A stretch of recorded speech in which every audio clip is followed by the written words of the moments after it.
Hello, and welcome to the Everyday Jesus Podcast, a podcast for everyday Christians seeking to follow Jesus every day. Thank you for joining us today. I'm your host, Brian Boswell. You are tuning in to a special series on parenting. This is the second episode in the series, and while each episode is a standalone episode, we're going chapter by chapter through the book Shepherding a Child's Heart by Ted Tripp, and it may be helpful to go back and listen to the previous episode before listening to this one. Today, I'm joined by my wife, Autumn, on the show. Say hello, Autumn. Hi, everybody. Autumn and I have been married for over 10 years, and we have 4 small children between ages of 2 and 7 years old. Autumn stays at home with our children, and we are a homeschooling family, so she is our children's primary teacher as well. So right now we are on chapter 2 in the book, and it is entitled Your Child's Development, Shaping Influences. So this section focuses on all of the outside influences that shapes your child's life and attitudes. So the book lays it out into 6 different shaping influences. The first one is the structure of family life, and he defines it as whether your children have like more than one parent, or if they have grandparents that live at home with them, or siblings in the house, how many siblings, how close they are in age, their personality types, and kind of goes into all that, like what your family life actually looks like day to day. And then the second one is family values, and this kind of encompasses what the family deems as important, what is worth getting upset about and what isn't, what philosophies or ideas has the child heard, what are the rules of the family, both spoken and unspoken, where does God fit into family life, is he the center of the family or just a Sunday tradition? So that is the second one. And then the third one is family roles. So we look at what are the roles of the parents and how they interact with the children and how that works. Who pays the bills, who works, who takes care of the clothes, who mows the grass, and in our case, who does the schooling, and who is in charge of that kind of thing. And then the fourth one is family conflict resolution. So can family members talk through their problems, or do they run from it? And then do they use nonverbal signals like giving gifts or different things like that? Or is it actually a conversation? Do the parents yell at the children? Do the kids always get their way? Like how that looks in your household of dealing with conflict. And then number 5 is family response to failure. So failure will happen. So how does the family respond when the child fails? Do they mock the child, laugh at them, make them feel bad when they fail? Is the child's failure amusing? Do they encourage the child, or do the parents expect perfection? So it could look a lot of different ways when it comes to your response to that failure of your children. And then the last one is number 6, the family history. So what is the family's history? How many times has the family moved, or have they've always lived in the same house? So how they respond to change. Is the family faced with sickness? What's the financial situation? Those kind of things, and how that can shape your influences of the children and how that affects their heart's response. Did you have any of these that stood out when you read through those? I know when I was reading through the family conflict resolution section, I was kind of thinking about, some of the different people that we know, and, obviously some of the ways that we ourselves, how we resolve conflict within the family. So, I've known people that, the couple is having marital issues, they can't talk to one another. One or both spouses just can't actually sit down and have a conversation. They typically get through conflict by ignoring it. I also know in certain times in my life that, it's sometimes hard to talk about those things. So I can understand that. And then it talked about the nonverbal signals to resolve conflict. Like I can remember one couple that I know. Every time the guy would screw up, he would, bring the wife a dozen roses or some sort of gift, a diamond necklace, a ring or something to try and atone, I guess, for his outburst or his, just whatever he had caused in the marriage. Did any of these things, any of the different shaping influences, did any of those strike you in any way? I kind of agree with what you said about the conflict resolution. I tend to, as I said in the last episode, be somewhat of a, feel like I'm yell or be more angry. So that one I felt like kind of stood out to me as one area that I would have to work on with our kids, and I have been working on. Of course, our kids are very close in age, so the structure, I think that has been beneficial for us because they're so close in age that they socialize with each other, so they learn a lot from each other than if we just had one or maybe even two that were further apart. Because I know a lot of people who have like only children, and that can change on how they use their heart and how that affects them. Yeah, well, So definitely it didn't matter if you have one child or if you have 10 children. Obviously, what the point was is that whether you have one or 10, that can change how your child reacts to different things. It just shapes the child in different ways. So those roles, the family roles, I thought that was also an interesting thought.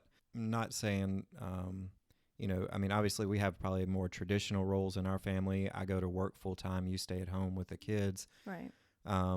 But at the same time, I don't know that that's the point. I think the point of this is that that there are defined roles within the family, and it's not just one. Probably on a good shaping influence would be if there's not just one person doing all of the work. You know what I mean? Right. Like one spouse who's just totally non-existent or non-participatory in life. I guess they, for whatever reason they're not there or not participating in the family in some way. So I think those are two crucial things: the family roles and family conflict resolution. Obviously, everything could, depending on your family situation, I think it could, totally define a lot of things. The structure of family, if the children are being raised by their grandparents, which is, obviously the case in a lot of situations. You mentioned how close they are in age or how far apart they are in age. That can make a difference as well. And as I was reading through this, one analogy that really stuck in my mind was that of a garden. So you plant a seed and you hope it'll grow, but there are a lot of outside influences that may affect how your plant grows. How much water is it getting? What kind of soil is it in? Is it getting enough sunlight, or maybe it's getting too much sunlight? What's the temperature, the outside temperature? We just celebrated Christmas, and one of the gifts that we got our daughter was a terrarium. So you guys were putting that together today. Did it offer you any directions on that thing, or how was it? It was actually pretty easy, so Yeah. It wasn't too bad. I wasn't really sure what I was getting myself into, but it was actually not too bad.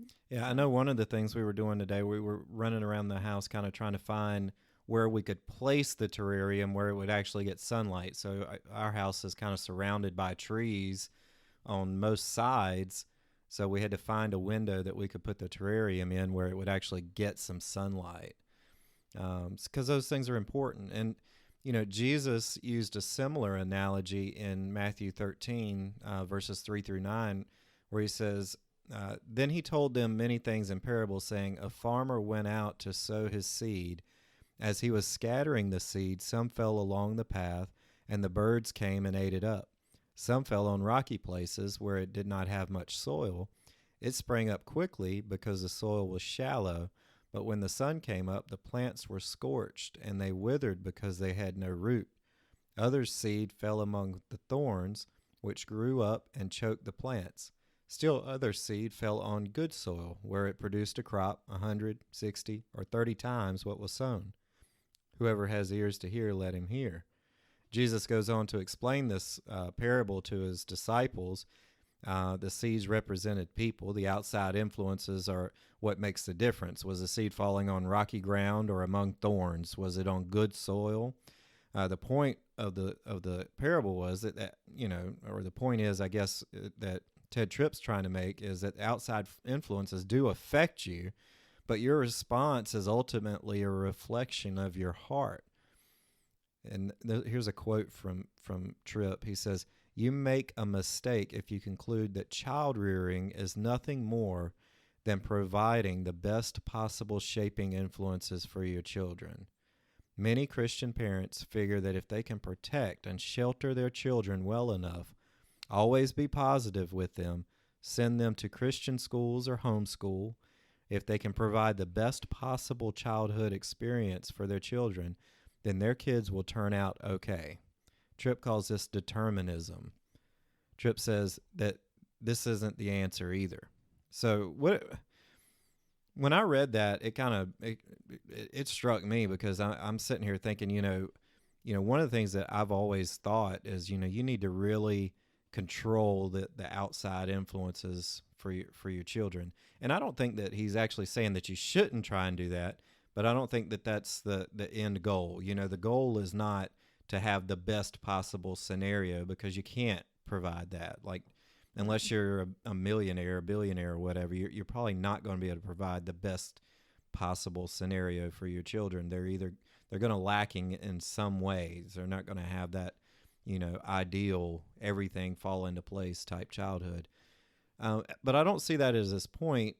He seems to say you can shape those influences, but that's not what child rearing is.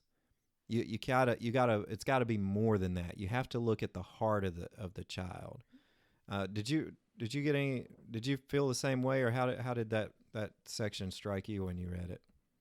I think it was somewhat eye-opening for me because I come from a perspective of trying to control everything for my kids.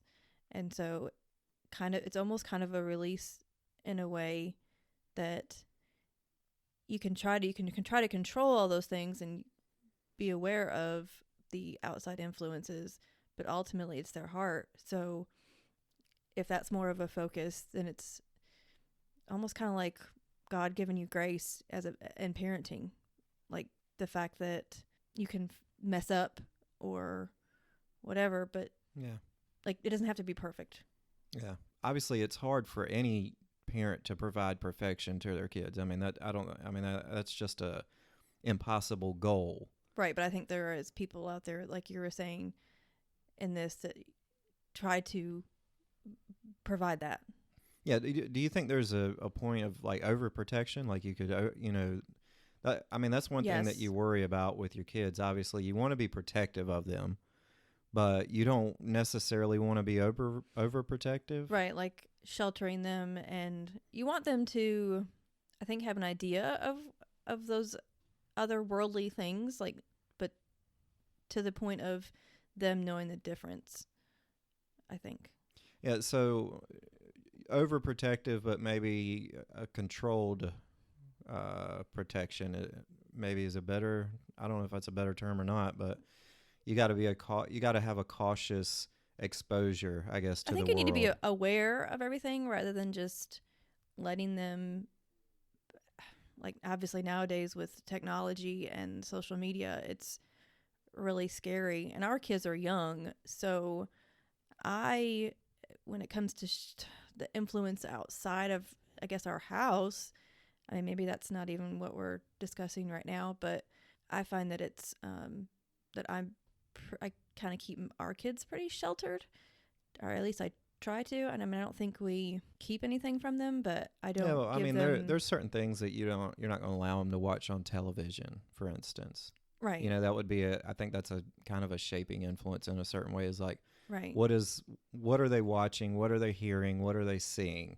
So obviously we control some of those things because, you're always telling our oldest, don't watch that channel, turn it on PBS Kids or whatever. Right. So I think that's part of it. But at what, at certain points, you have to kind of let them go a little bit. You got to Right. let them make some decisions. But that's why I say it's more of a cautious exposure to the world. So you expose them to different things, but when it comes time, you're going to have to sit down and talk to them about those things. Right. Like you want them to make the mistakes and learn from them, but it's hard sometimes to not. Well, I mean, you don't necessarily want them to make mistakes. You'd rather them listen to you and not make the mistake, but you know that they're definitely going to make a few mistakes along the way. Right. But yeah, Tripp says that your child's heart determines how he responds to your parenting. So while these shaping influences will definitely shape your children, the most important thing is what is in your child's heart. I think that's true. So I think that you can put all the fences and everything that you want in place to kind of safeguard your children, but at the same time, the child's going to respond based on what's coming out of their heart. So if there is anger or malice or envy or whatever in their heart, then that's how they're going to respond. So you can try and protect them the best you can, and you definitely should try to protect them the best that you can. But in the end, you're going to have to deal with those heart issues. So with your children, it may be different than what's the heart issues that we're dealing with our children. So there's a couple of questions that are posed by the book. I wanted to go over a few of those. So number one, what have been some prominent shaping influences in your children's lives? So in our children, let's see. I'm going to have a hard time with this one. Well, obviously, I'd say, if you go back to the 6 things that he talks about the family, the number of children in the family. So I think having 4 children is one of the shaping influences in our kids' lives. The fact that they're all close in age together. We have a 2-year-old, a 4-year-old, a 5-year-old, and a 7-year-old right now. So they're all very close in age. The fact that they come from a 2-parent home, you and I both here together. We're not single parents raising our children alone. The fact that we have some family close by, I think that plays some role in how they're shaped. I'd say the fact that we take our kids to church, that's an important part of our lives. I think that's a shaping influence. There's parents who, I would say, what do you think about this? I'd say that there's different levels even within the Christian world. So you have people that take their kids to church out of like a duty, and then you have parents who, they go to church because they really want to be in church. And I think there's a difference. When the kids see that, does the parent just take me because this is their tradition, or are the parents going because this is where they really want to be? Right. Yeah. So like with us, I think you're right. Like I know we go because that's where we want to be, but I do agree that there's probably different levels because of how I grew up too. So it was different for me. What do you mean by that? We didn't go to church that often, and when we did, we weren't really involved in anything, and it didn't feel as valued, as important. And that can play into, obviously, I think this is what you're talking about, is the family values. So that's important for us, and we try to make that important for the children too. And then when you're going back to your question, then obviously family roles, like who is in charge of different things and what they see. So I think you and I, for our kids, they know that you work and that you provide and you take care of us. So we've always said, where's daddy going? Oh, he's going to make all the money. So I think they know that it's important that the father takes care of the family and, provides. So they see that. So they know that I'm at home, and they've known me to be home for the last 3.5 years now. So that is what they know, is that I take care of the house and I take care of them, and I do a lot of the stuff around the house. But I think we make a pretty good team in that, where, you have your roles and I have mine. It's not entirely separate. There's definitely things that we both do. when it comes to the kids, helping Right. with bedtime and that kind of thing. So let's go on to number 2. Okay. What would your children identify as values in your family? Okay, so yeah, we kind of covered that a little bit then.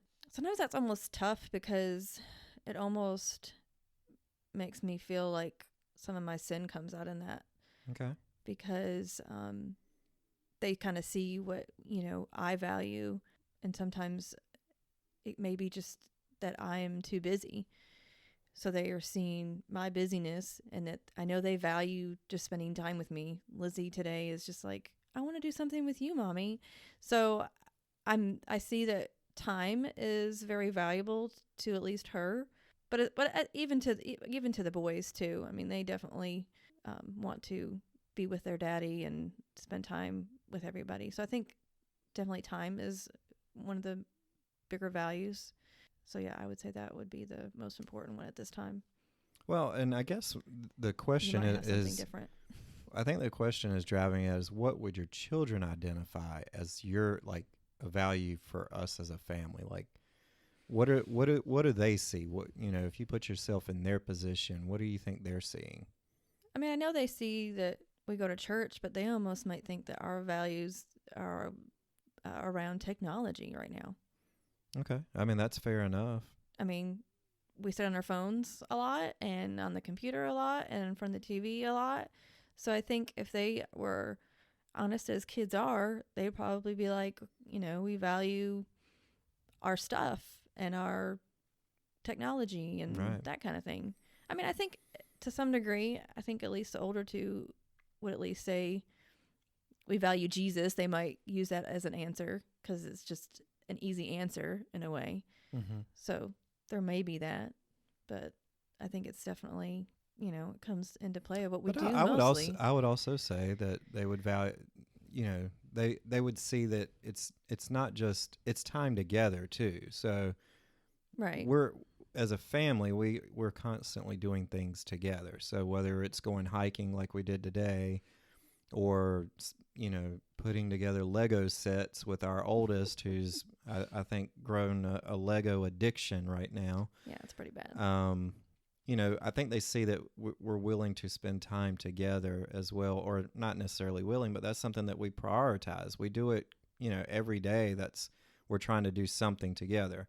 Now, I do agree with you. I think that they do see, if you spend an hour staring at your iPhone every night before you go to bed or something, they notice those things. So that's definitely something that you have to keep mindful of. And I know, and I've talked about it before, about Apple's app, Screen time. yeah, that tells on you, I guess I should say. It tells you how many how many minutes or how many hours that you've spent staring at the screen. So I know that's a value that they see. It's not a good value, but it is a value that they see, and something that we have to work on.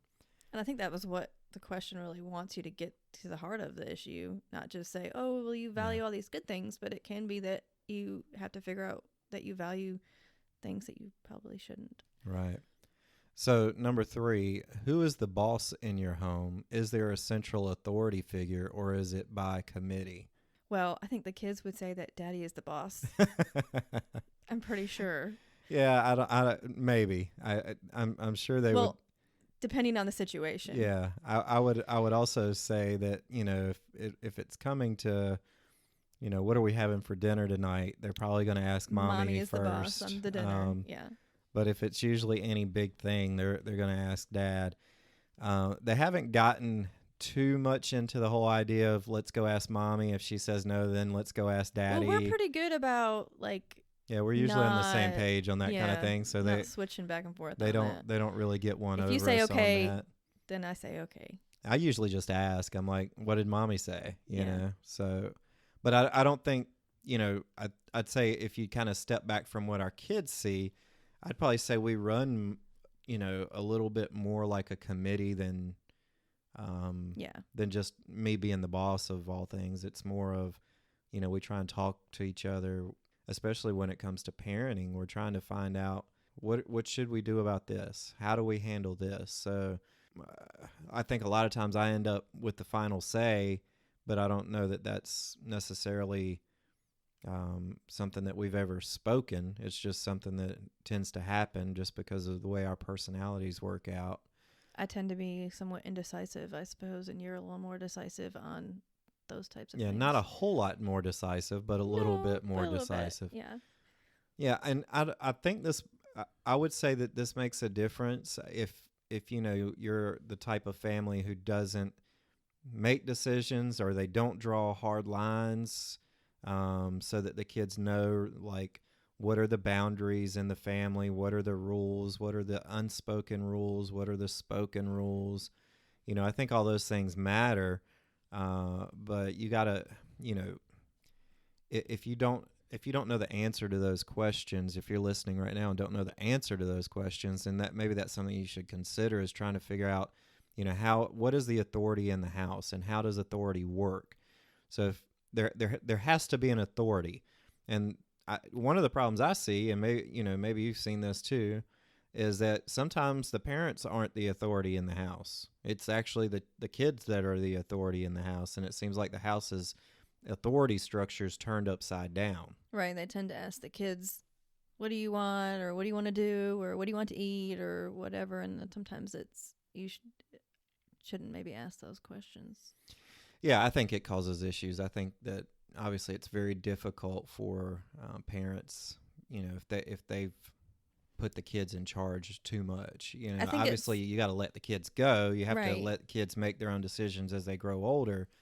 But I think sometimes it seems that the inmates are running the asylum, you know, and it just causes all types of problems. I think it's a generational thing where I think how us as a generation, or even maybe a generation older than us, how they were raised, they might have felt like there was too much authority.